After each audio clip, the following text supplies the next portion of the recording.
네, 여러분 안녕하십니까? 2024학년도 1학기 구주입의 내신 퍼펙트 모의고사 중학교 2학년 국어 영역 해설 강의를 맡은 저는 구주입의 최주찬 선생님입니다. 자, 오늘 우리 미래엔 교과서를 중심으로 모의고사를 봤는데요. 주요 문항들 체크해보고 그리고 총평과 난이도 등등에 대해서 쭉 설명해보고 2학년 중간고사, 첫 중간고사 어떻게 준비하는 게 전략일지 쭉 살펴보도록 하겠습니다. 자, 첫 번째로 출제는 1, 2단원을 중심으로 했어요. 그래서 1단원에서는 문학과 화법에 대해서 다뤘고요. 2단원에서는 독서와 작문과 어휘에 대해서 다뤘는데 실제로 2015 개정교육과정의 중학교 국어교과서 자체가 한 파트에서, 한 단원에서 한 영역만 다루지 않고 어떤 세부 영역들을 종합적으로 다루는 그런 특성이 있습니다. 그래서 여러분이 공부를 할 때도 문제를 풀 때도 이게 문학인가? 이게 어휘인가? 이게 독서인가? 이렇게 판단이 잘 안 될 수도 있는데 그게 교과서의 그 자체의 특성이고요. 자, 그리고 외부 지문 또 한 세트 나왔습니다. 그래서 독서, 여러분의 독서 능력을 측정할 수 있는 비문학 지문 하나 정도 나왔고요. 아마 어렵지 않은 수준이어서 여러분이 쉽게 해결할 수 있었을 거라고 생각합니다. 자, 전반적으로 문제들은요, 중학교 2학년 내신에서 잘 나오는 유형들, 그리고 특히 어려운 문항들을 뽑아봤습니다. 그리고 교과서의 핵심 개념이나 혼동하기 쉬운 요소들을 위주로 출제를 했습니다. 그러니까 당연하게 풀 수 있는 문제도 있었지만 조금 더 생각해야 되고 그리고 배운 개념들이 혼동되게 나오게끔 하는 그런 문항들이 꽤 있었고요. 그리고 고등 내신이랑 그리고 수능 연계되는 문제들도 꽤 있었습니다. 중학교에서 막 구체적으로 다루진 않지만 예를 들어서 우리 바로 풀어볼 문제가 그런데요. 사설시조와 시조의 개념을 비교한다든지 이런 좀 고난이도로 접근해야 되고 그리고 앞으로 공부에 결정적인 그런 문항들도 좀 있었고요. 그래서 결국 중요한 것은 여러분이 제가 문제를 설명하면서 계속 이야기하겠지만 내신 범위에 대해서 철저하게 공부해야 됩니다. 그러니까 선생님이 설명한 걸 처음부터 끝까지 완전히 외우는 방식이고요. 그리고 어떤 부분이 헷갈릴지 예측해야 되고요. 그리고 그것이 문제로 실제로 나왔을 때 실제로 생각할 수 있는지 그런 것들까지 여러분 충분히 대비해야 A등급 넘어서 만점까지 갈 수 있고 그게 단순히 중학교 내신 만점에서 그치는 게 아니라 고등 내신 준비 그리고 수능적 사고력을 준비하는 데도 분명히 도움이 될 거라고 생각합니다. 자, 먼저 우리 3번 문제부터 보겠습니다. 가와 보기를 비교한 거라고 했는데요. 자, 가는 1-1단원의 학습 활동에 제시된 두꺼비 파리를 물고예요. 자, 풍자와 관련된 것으로 교과서에 실렸었고요. 실제로 이것은 어떤 시조? 그렇죠. 사설시조죠. 자, 가는 사설시조고 조선 후기에 등장했다고 했습니다. 그래서 우리 배웠겠지만 두꺼비를 풍자하는 거였죠. 백성에게는 약하고 백성에게는 강하고 백송골은 무서워서 도망가는데 마지막에 모처라 날랜 나에게 망정이지 어혈질뻔 하기라 하면서 두꺼비의 허장성세, 그 두꺼비는 뭐를 의미한다 그랬어요? 그렇죠. 탐관오리, 조선 후기의 탐관오리를 의미하는 거였고요. 이건 웃음을 유발하면서 당시의 시대 상황을 비판했으니까 풍자라고 했지요. 다음입니다.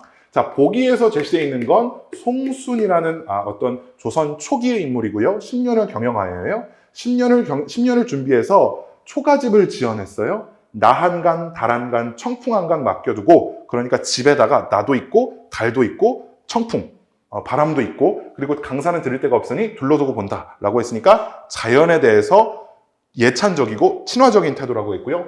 보기는 일단 기본적으로 평시 그리고 조선 전기 그리고 결국 중요한 것은 자연과 내가 한 몸이 되는 물화일체적인 그런 주제를 담아내고 있었습니다. 그러니까 여기엔 뭐 비판 이런 거 전혀 없죠. 맞습니까? 자, 그랬을 때 가와 나를 비교해보면 자, 1번 가는 조선 초기? 아니죠. 후기죠. 2번 가는 당시의 부조리한 현실을 희화화. 자, 이런 개념 알아야 됩니다. 희화화는 웃기게 표현한다 그랬어. 근데 이를 직접적으로 비판하고 있다 하면 10명 중에 7명은 이걸 O라고 골라요.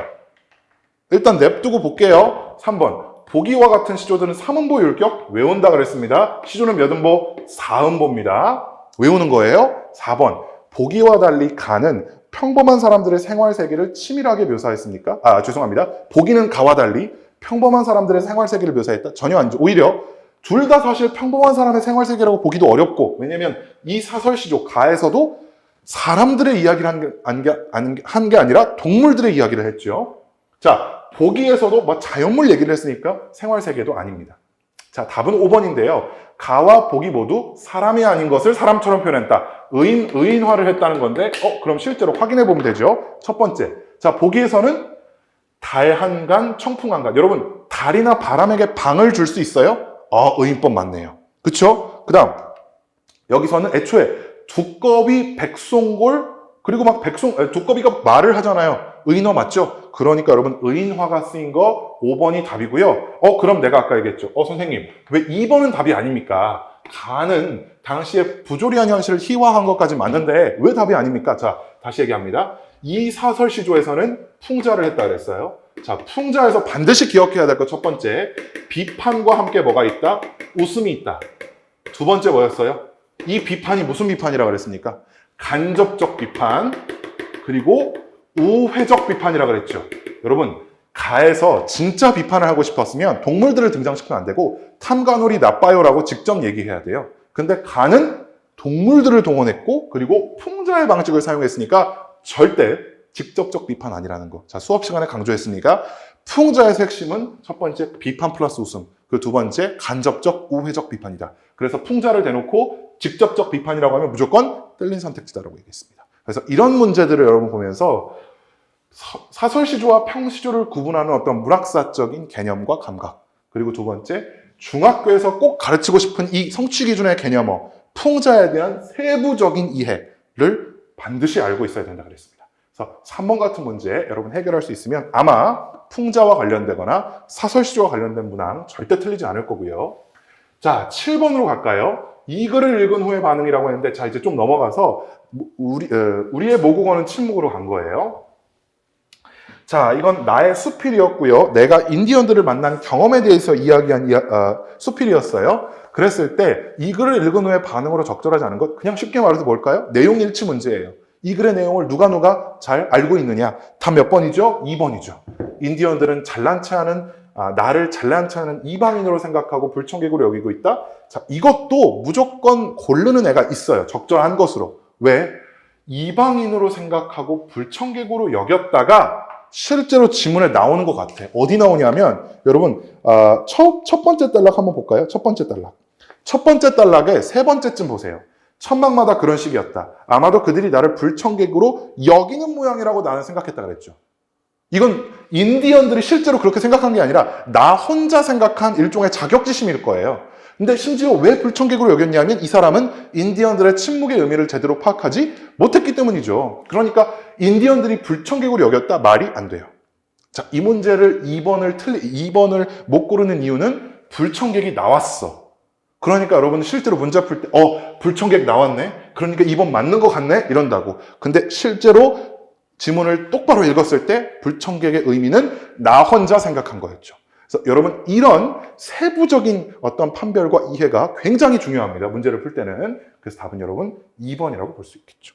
맞습니까? 자, 잘 체크하시고요. 다음 12번 문제입니다. 보기에서 니은과 같은 표현을 있는 대로 고르라고 했는데 여러분 니은이 뭐죠? 그렇죠. 맨 마지막 줄 우리의 모국어는 침묵입니다 라는 그런 중요한 문장이었죠. 자, 이랬을 때 여러분 모국어는 침묵 자체는 무슨 표현? 그렇죠. 역설 표현이었고 역설은 뭐였냐? 모순된 표현을 통해서 뭘 제시해요? 어떤 숨겨진 진실을 제시한다 그랬습니다. 그러면 여러분은 보기에서 모순된 표현 빨리 찾아야겠네요. 자, 첫 번째 무슨 봄? 그렇죠. 찬란한 거 긍정인데 슬픔은 부정이야. 그럼 이거 모순 맞죠? 두 가지가 충돌하고 있죠. 그다음 두 번째 소리가 없는데 아우성일 수가 있어요? 소리 안 질렀는데 지른 거잖아. 모순이죠.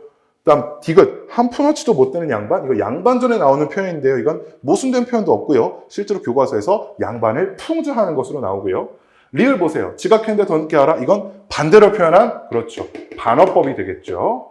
자, 미음 지는 졌는데 이겼대. 두 가지가 충돌해요 안 해요? 충돌하죠? 모순된 표현이죠. 자, 또 하나 중요한 거. 단순히 모순된 표현인 게 아니라 숨겨진 진실이 있어야 된다 그랬어요. 그러면 찬란한 슬픔에 보면서는 꽃이 피고 떨어지는 그 찬란함과 그리고 꽃이 떨어진다는 건 어떤 꽃과의 이별하는 거죠. 그래서 봄이라는 것은 어떤 대상이 찬란하게 피어나는 시기이기도 하지만 동시에 그것이 사라지는 시기이기도 하다라는 어떤 그 봄의 진실을 이야기한 거고.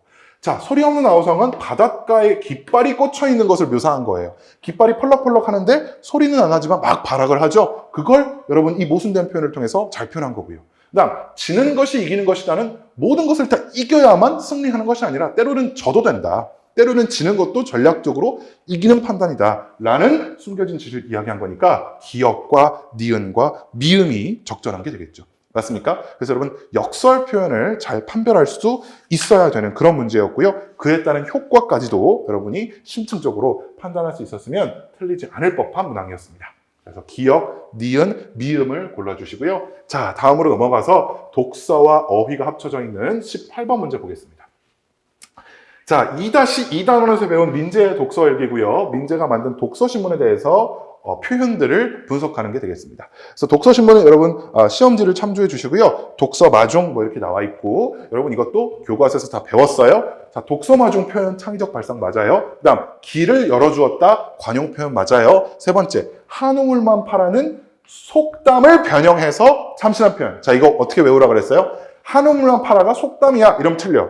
속담을 변형한 참신한 표현 이래야 맞는다 그랬죠? 자, 뒤로 가서 4번 자루 속의 송곳은 속담이고 이런 속담을 잘 활용했다. 맞죠? 5번 보세요. 서재는 책을 모아두는 공간이 아닙니다. 꿈이 쌓이는 공간입니다는 서재는 꿈이 쌓이는 공간이란 격언 그런 내용이 나온 적도 없고 꿈이 쌓이는 공간이라는 것은 참신한 표현이죠. 맞죠? 책이 쌓이는 게 아니라 꿈이 쌓여요 하고 바꿔친 거잖아요. 그래서 이 참신한 표현을 적어둬야 될 때다가 명언이나 격언이라고 썼으니까 5번이 틀린 거죠. 자, 18번에서 여러분에게 강조하고 싶은 것은 이 독서신문 관련된 문제가 나왔을 때 독서신문에 있는 표현과 그리고 그 표현을 분석하는 것을 전부 뭐 해야 된다? 암기하는 거죠. 완벽하게 외우고 있어야 시험 문제에서 헷갈리지 않고 틀리지 않을 수 있는 겁니다. 자, 19번 문항 보겠습니다. 19번 문항은요, 이제 이 여러 가지 다양한 표현들을 실제로 활용시켜 보는 거예요. 자, 사례 1번 위에 실제로 여러분 문제에는 예시가 하나 있어요. 예를 들어서 성희가 친구에게 심한 말을 해서 그때로 다시 돌아갈 수 없다. 이랬을 때 속담, 한 번 엎지른 물은 다시 두어 담지 못한다는 것이 어울리죠. 그러니까 상황과 표현과 그것의 유형이 잘 맞는지 판단해 보세요. 사례 1번. 칭찬이 과해요. 저를 너무 높여주시네요. 비행기를 태우다 관용 표현 적절하죠. 두 번째. 난 요리사가 되고 싶은데 멋있지 않은 것 같아. 세상에 쓸모없는 꿈은 없다. 명언? 이렇게 이야기할만 하죠. 3번. 이제 새로운 시작이구나. 차분히 해보자. 라고 했는데 구르는 돌은 이끼가 안 낀다? 여러분 구르는 돌은 이끼가 안 낀다가 무슨 표현이에요? 계속 변화하고 움직이고 노력하는 사람은 어떻게 한다? 계속 발전한다. 정체되어 있지 않고 계속 발전한다. 이런 의미인데 서두르지 않고 차분히 해보자? 아니겠죠. 그럼 질문. 어떤 속담이 제일 어울리죠?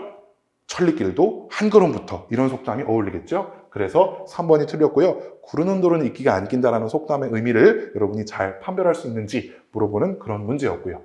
4번, 5번 볼까요? 자, 윤동이가요. 짐이 많았는데 친구랑 하니까 금방 해냈어.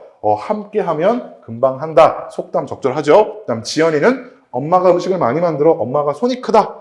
관용 표현도 맞죠. 그래서 여러분 주요 속담 관용 표현을 어떠한 상황에 적절하게 배치할 수 있는지 물어보는 그런 문항이었습니다. 괜찮죠? 20번 갑니다. 자, 보기의 기역 미음을 자료의 A, B로 알맞게 분류하라고 했는데요. 아마 이 시험 문제에서 가장 어려운 문제가 아닐까 생각이 됩니다. 자, 자료부터 볼게요. 공감적 듣기는 이런 건데요. 우리 교과서 배웠다시피 공감적 듣기는 두 가지로 나눌 수 있다고 합니다. A는 상대방이 계속 대화를 진행할 수 있도록 관심을 표현하거나 대화의 맥락을 조절해주는 방법. 이거 뭐라 그랬죠? 그렇죠. 소극적 공감 또는 소극적 들어주기. 자, B는요, 상대방의 말을 요약 정리하거나 상대방이 객관적인 관점에서 문제에 접근하고 스스로 해결할 수 있도록 돕는 거. B 뭐라 그랬죠? 그렇죠. 적극적 들어주기 또는 적극적 공감이라 그랬습니다. 그랬을 때 A와 B에 여러분 각각 해당하는 게 뭐가 있었냐면 관심 표현하기가 있었어요. 소극적 들어주기는 관심 표현하기. 예를 들어서 뭐 맞장구를 쳐준다든가 상대방이 계속 얘기할 수 있도록 격려를 해준다든가 이런 거였고요. 적극적 들어주기에는 교과서에서 두 가지 배웠거든요. 뭐였죠? 그렇죠. 하나는 재진술하기. 상대방의 말을 내 말로 다시 표현해 주는 거. 하나는 그렇죠. 자신의 경험을 공유하기였습니다. 나도 이러이러했는데 너도 그래서 힘들겠구나. 이렇게 표현해 주는 거. 그랬을 때 여러분이 보기의 기역 미음을 이 안에 잘 배치할 수 있는지 물어보는 거예요. 그러면 보기 가겠습니다. 자, 기역. 알지? 미나 유산할 뻔해서 고생 많이 했잖아. 미나 엄마. 자, 미나 엄마의 이야기에 대해서 관심을 표현하고 있죠. 자, 그러니까 기역은 A가 되겠죠. 그러니까 여기 기역이 들어가야 되겠고요. 그다음 여기 보세요. 니은. 미나 엄마는 미나를 사랑해서 뭐든 다 해주려는 건데 그걸 몰라줘서 섭섭하겠네. 미나 엄마가 했던 말을 그대로 재진술했죠. 비슷한 말을 다르게 재진술했죠. 그러니까 뭐예요? 여기 적극적. 니은 여기 들어가야 되고요. 그 다음 디귿 보세요. 사람 마음이란 게 참 변덕스러운 거야. 뭐 블라블라 하다가 나도 모르게 욕심을 내고 누구 얘기? 듣는 사람 얘기를 뭐 하고 있어요? 경험을 공유하고 있죠. 나도 이런 경험이 있으니까 너도 힘들겠구나. 적극적 들어주기. 여기 디귿 들어가야겠네요. 맞습니까? 자, 다음. 자, 나에서 리을 가겠습니다. 오, 대단하네, 잘했다. 너 발표 나가려고 준비 많이 했잖아. 이것은 이 사람의 이 경훈이에 대해서 관심을 표현하고 계속 이야기할 수 있도록 격려하는 거죠. 그러니까 어디에 들어가야 되죠? 그렇죠. 소극적 들어주기에 들어가야 되고요. 마지막, 경훈이가 이렇게 열심히 했다는 것에 대해서 그래, 노력한 만큼 결과가 좋아서 뿌듯하겠다. 경훈이가 한 것에 대해서 뭐 하고 있어요? 경훈이가 얘기한 것에 대해서 재진술하고 있죠. 그러니까 여기 적극적 들어주기에 들어야 되고 여기가 미음이 되겠죠. 그러니까 여러분 기역, 리을, 니은, 디귿, 미음을 배치한 건 4번이 되겠습니다. 자, 소극적, 적극적은 실제로 중학교 성취 기준에 나오지 않아요. 중학교에서는 보통 관심, 재진술, 경험, 규모까지만 나오는 경우가 많아요. 근데 여러분 이것들을 다 묶어내는 게 고등학교 화법과 작문의 교과서에 나오는 내용이고 그게 연계됩니다. 그랬을 때 여러분이 기역과 미음을 실제로 어떤 말하기 전략, 공감하며 듣기의 전략으로 판단할 수 있는가 굉장히 중요한 문제고 실제로 이거 막 달달달 외운다고 해결되는 것도 아니겠죠. 그래서 이야기했습니다. 첫 번째 근본은 교과서에 나와 있는 핵심 내용을 암기하는 거예요. 아까 미나 엄마와 다은 엄마의 대화에서 어떤 것이 관심 표현하기, 재진술하기, 경험 공유 외우는 거. 그리고 그것을 뒤에 새로운 지문에서 또 적용시킬 수 있어야 되고 그거를 체계적으로 분류할 수 있는 그런 문제. 아주 좋고 여러분이 실제로 시험지에 나왔을 때 틀리기가 너무 좋죠. 이런 문제까지 여러분 확실하게 대비해주면 좋겠고요. 자, 이제 거의 다 왔습니다. 22번 문제 보겠습니다.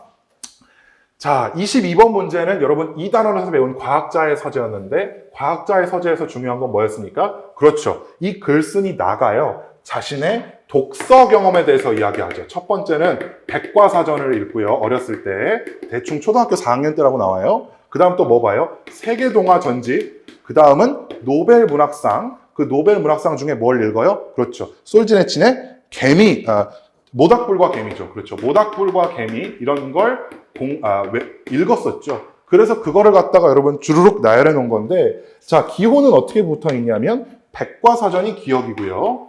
그 다음 세계 동화 전집이 니은이고요. 그 다음 노벨 문학상 전집이 디귿이고요. 그 안에서 여러분 또 하나 나왔어요. 리을은 수용소 군도예요. 수용소 군도. 그 다음 마지막 미음이 모닥불과 개미예요. 이랬을 때 글쓴이가 겪은 변화에 대해서 적절하지 않은 것을 물어봤을 때 단 몇 번? 그렇죠. 3번이죠. 문학적 감수성이 키워지고 시인을 꿈꾸는 감성이 처음 만들어진 거 어디? 세계동화 전집이었으니까. 자, 내가 수업 시간에 강조한 거 백과사전, 세계동화 전집, 노벨문학상, 그리고 뭐 수용소 군도는 조금 사실 모든 시험에 다 나오는 건 아니지만 모닥불과 개미의 각각 글쓴이에게 미친 영향을 전부 다 암기해야 된다 그랬어요. 예를 들어서 뭐 백과사전은 이 사람이 뭐 일부러 읽은 거 아니에요. 그냥 꽂혀 있어서 읽은 거야. 근데 세계동화 전집은 여러분 지문을 읽어보면 알겠지만 엄마가 사줬어요. 그래서 읽은 거야. 그리고 이 중에서도 사랑의 학교인가? 그거 되게 열심히 읽었었고. 그다음 노벨문학상 전집은 글쓴이 나가 사달라고 해서 읽은 거예요. 그리고 결국에 이 글쓴이가 사회생물학자였는데 사회생물학이라는 학문을 공부하게 된 계기가 바로 이 모닥불과 개미였죠. 동물들이 도대체 어떻게 행동하는 것인지, 이타주의가 무엇인지 너무 궁금하다.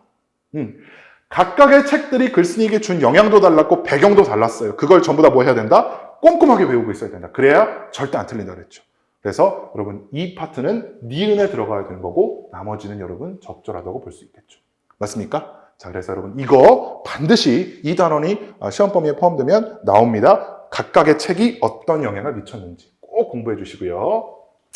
28번 문제는 여러분 외부 지문입니다. 28번에 걸려있는 지문 자체는 플라스틱 쓰레기의 문제점에 대해서 이야기하는 거예요. 그래서 플라스틱은 이런 물질이고 플라스틱은 썩지 않고 그리고 그것을 재활용하기도 힘들어. 실질적으로 재활용이 안 된다고 다단락에 나오고 있죠. 그리고 마지막 마단락에서는 미국의 사진작가가 찍은 어떤 사진을 보여주면서 플라스틱 쓰레기 문제가 너무 심각하다. 그러면서 우리가 좀 플라스틱을 줄여야 된다 이렇게 얘기했어요. 근데 여러분 이 지문 자체는 초등학생이 읽기에도 쉬운 내용이에요. 초등학생 수준도 읽을 수 있을 정도로 플라스틱 쓰레기 문제가 심각합니다를 얘기하는 건데 28번 같은 문제는요. 보기를 제한을 해놨어요. 문제 해결 과정으로서의 읽기로 제한했습니다. 그러니까 보기를 읽는 관점을 죄송합니다. 이 글을 읽는 관점을 보기로 제한한 겁니다. 그럼 보기에 나와 있는 대로만 읽어야 돼요. 볼게요. 글을 읽다 보면 여러 가지 문제에 부딪히게 되는데 우리는 글을 읽을 때 이러한 문제들을 해결해서 읽어야 됩니다.